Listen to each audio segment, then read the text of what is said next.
Howdy YouTube, and welcome to another episode of the Gunman. This video here is part 3 in a 4-part series of the Restoration Respray on this BA XR6 Turbo Ute.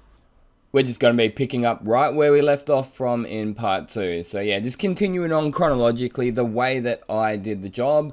And yeah, this job here was a bit of a fill-in job, so I'm sort of, it might appear if you watch this from start to finish that I'm sort of a little bit over the place, but there was sort of some method to my madness. I started off just by doing the repairs bit by bit, sort of panel by panel, maybe do like a batch of like the doors. So I did the doors and guards in a batch prime, repair and prime, so I can get them sealed down and you're not sort of biting off too big of a job. Of course, when you're dealing with bare metal, you do have to be a little bit conscious of not leaving it sit too long, but with this job here we did an epoxy prime over the whole car first. I then did the repairs. As I said, I sort of batch primed them. I did the body in one section and maybe like a couple of panels with it, and then I started to of course get the primer onto it, block it all down, body filler repairs, and then starting to get some color. Well, these are basically the last couple of panels that needed any color, and the initial clear. So the whole car is getting flow coated. So most of this job here, we're going to be focusing on flow coating, but these were the last couple of panels that needed a little bit of color on it. So this hard lid here, it's actually quite a common thing. They can get like static attracted, so that's what happened to this one here. So please don't judge me on the finish that you see on this hard lid here. It is full of crap, full of dust and nibs, but honestly it really didn't matter because the whole thing was getting flow coated anyway, so there was nothing that was sort of detrimental to the job that was unable to sort of sand out. Like there was no, say, colored bits, like a white speck in there that couldn't sand out.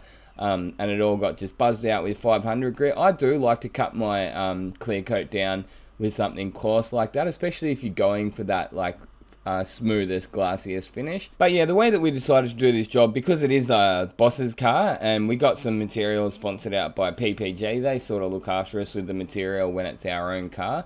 So we've got a couple of cans of clear, like enough to do a flow coat on the whole car. And yeah, like I have opinions on flow coating versus one of those resto methods these days. So basically the idea is that they will smash like 5 or 6 coats of clear on, and then they will sand that back and get the perfect finish out of polishing. But the amount of work involved in that polishing is immense, and the level of detail required to get good finishes off the buffed, like fully cut back flat, no orange peel, it's a high level skill requirement, and not all detailers, in fact I would say most detailers are incapable of doing that. Most detailers sort of in the smash repair industry, they'll do a couple of D-nibs and then they'll wash the car. That's what they're here to do. So then they don't have that skill set of even spray painters. Like your average spray painter would not have done that. I've done it. I've only done it on my own car, and honestly, like I enjoyed doing it. It was fun. I sort of did it at my own pace. It was at home, and I thought originally, hey, like I'll teach my detailer to do that. And we tried one panel. I'm like, oh my god, no way, man! This is gonna take way too long. It's gonna chew up too many workshop hours that we could be putting into productive things. So we just decided it's gonna be much easier to just buzz the whole car down and just give it a good flow coat. That gives us that good high gloss. It should eliminate any of your dye back or shrink back, suck back that you can sometimes get from the base coats, and especially even the wet on wets if you did decide to use them. So like I find there's a trade-off with everything that you do. You know, like if we were to go for that full resto finish where they sand it back and buff it back with absolutely no orange peel, yeah, that would take us a week and a half. The amount of materials that you go through in those expensive fine sandpapers, that is nothing to be sneezed at too. Don't quote me on prices, but like a box of 10 orbital sanding pads is over $100, and that's just 150mm orbital sanding pads. So you're gonna need 3,000, 5,000, 2,000, 1,500. You basically need the whole kit and caboodle, and potentially even more than one box of each. So you'd be up potentially around $1,000 just in materials to do a full car, like cut and back and polishing. That's not to mention the week and a half or even more of time that's invested in it. And then, yeah, if you're going to that level, then you're always getting it out in the sun. You're always going to find a little bit of shrink back. Like that did even happen to my car. I ended up living with it because I'm just like, I got to the point where I didn't really care. Like it still looks wicked. Like it's a wicked buff job. It's a wicked paint job, whichever way you look at it. But if you look really, really close, there's always going to be imperfections. So even with my Tirana, which I sort of did take it to that, like cut it right back flat level, it's still, you could nearly even just say it's like 85-90% of the way there. Like I could obsess over it, but I've just got better things to do with my life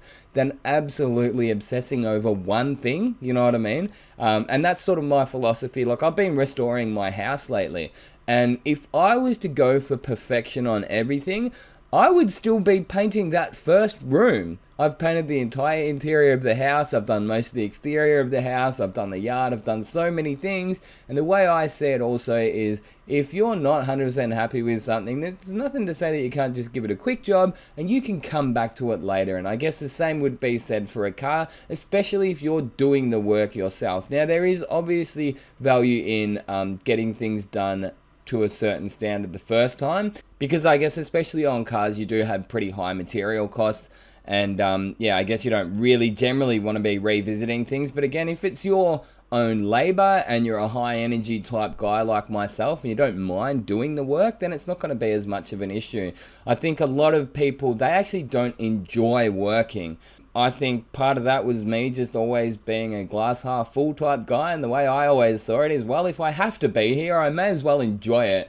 So after years of telling myself that I like work, I think it's come true. Like I do actually quite get a kick out of, especially on an old car like this. You know, when I go back and look at the old footage of that, you know, rusty old car that was full of dents, it was like a, you know, used as a work ute for many years, and then I get to look at it as it sits now, you know, with a nice lease on life, a new lease on life. I've been trying to twist my boss's arm and say, come on, man, like I need a work ute. Like I would so rock this thing around the streets of Melbourne on the way to and from work. But yeah, you know, not going to happen, is it? But you can only try. Anyway, I feel like I've been ranting on about flow coating in this video. Hopefully you got some value out of it. But yeah, so we're in the booth now and we're doing the flow coat on these doors, of course.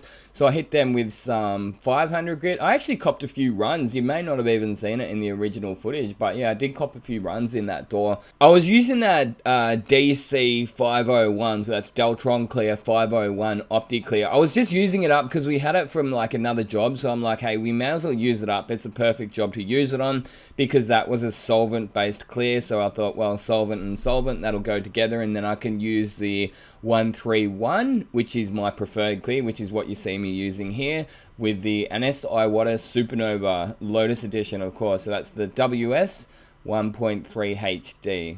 Current settings are full fan, full fluid, and 2-bar pressure. I accidentally stumbled across these settings when the spray gun must have just been set at full fan.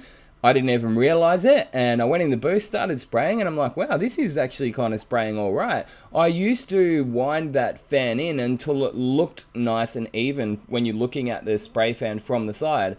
And yeah, I find that it's actually better just at full noise, even if it does look a little bit broken up and a little bit sort of hollow in the middle of that fan.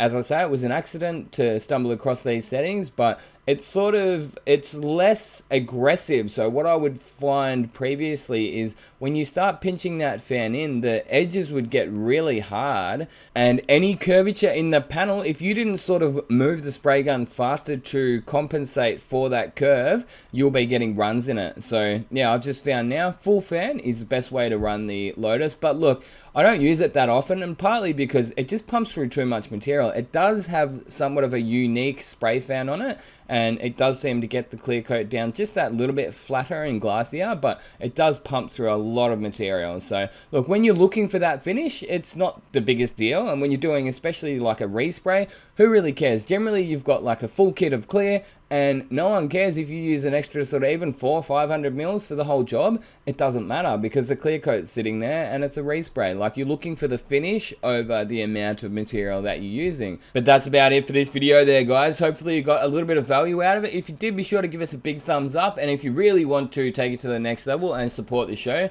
be sure to go and check out the link in the description where you can get yourself one of these beautiful Gunman Edition DV1s, as you can see on the screen. They're available in all the different setups that you would expect from a DV1, so the base coat, clear coat, and it also comes with a 2-tip deal. So it comes with a 1.2 and 1.3 mil fluid tip.